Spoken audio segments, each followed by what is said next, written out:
Student, today we will discuss about SN1 reaction और unimolecular nucleophilic substitution reaction. अब इसमें हमारा क्या होता है कि सबसे पहले फर्स्ट स्टेप में क्या होता है, हमारा कार्बोकैटायन का फॉर्मेशन होता है। यहाँ पे जो लिविंग ग्रुप होता है वो निकलता है।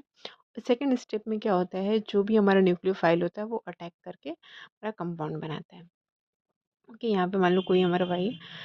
अब इसमें देखो, नेक्स्ट हमारा अगर देखा जाए तो एसएमएन रिएक्शन में क्या होता है, ये यूनिमोलिकुलर होता है। यूनिमोलिकुलर यहाँ पे 1 है, इसका मतलब क्या यूनिमोलिकुलर है। और यूनिमोलिकुलर क्यों? क्योंकि इसकी जो रेट ऑफ रिएक्शन होती है वो केवल हमारे सबस्ट्रेट के कॉन्सेंट्रेशन पे डिपेंड करती है। जो सबस्ट्रेट इस यहाँ पे हमारे न्यूक्लियोफाइल का कोई रोल नहीं होता। There is a no role of concentration of nucleophile. जो हमारे न्यूक्लियोफाइल आता है उसका कोई रोल नहीं होता है हमारा एसएमएन रिएक्शन में।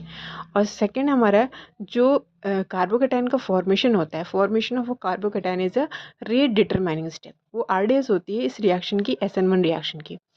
और जो स्टेबिलिटी होती है, ऑर्डर होती है एसएन1 रिएक्शन की, वो किस पर डिपेंड करती है? कार्बोकैटायन। जितना स्टेबल हमारा कार्बोकैटायन बनेगा उतना स्टेबल हमारा प्रोडक्ट का फॉर्मेशन होता है। ओके, अब देखो यहाँ पे क्या है, दो मैंने प्रोडक्ट लिए, ए एंड बी लिया है। यहाँ पे देखा जाए तो ब्रोमीन यहाँ से दोनों जगह से निकलेगा, लेकिन यहाँ पे इसके पास लोन पेयर ऑफ इलेक्ट्रॉन है। यहाँ पे कार्बोकैटायन क्या होगा? स्टेबलाइज्ड होगा।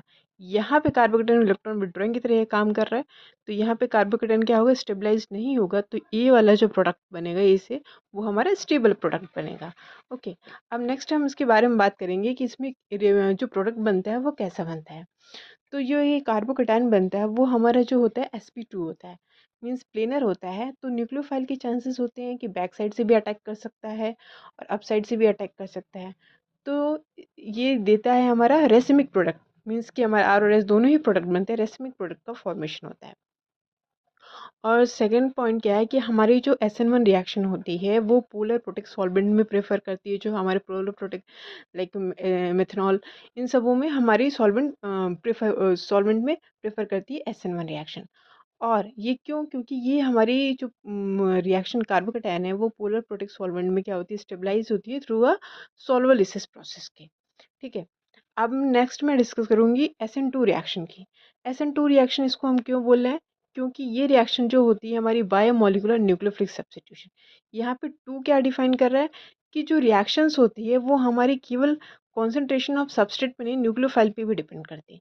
इसमें क्या होता है, जो न्यूक्लियोफाइल होता है वो बैक साइड से अटैक करता है और यहाँ पे ट्रांजिशन स्टेट का फॉर्मेशन होता है। कोई रिएक्शन इंटरमीडिएट का फॉर्मेशन नहीं होता है। और जो रिएक्शन की रेट होती है वो सबस्ट्रेट के कॉन्सेंट्रेशन पे एज वेल एज न्यूक्लियोफाइल पे डिपेंड करती है।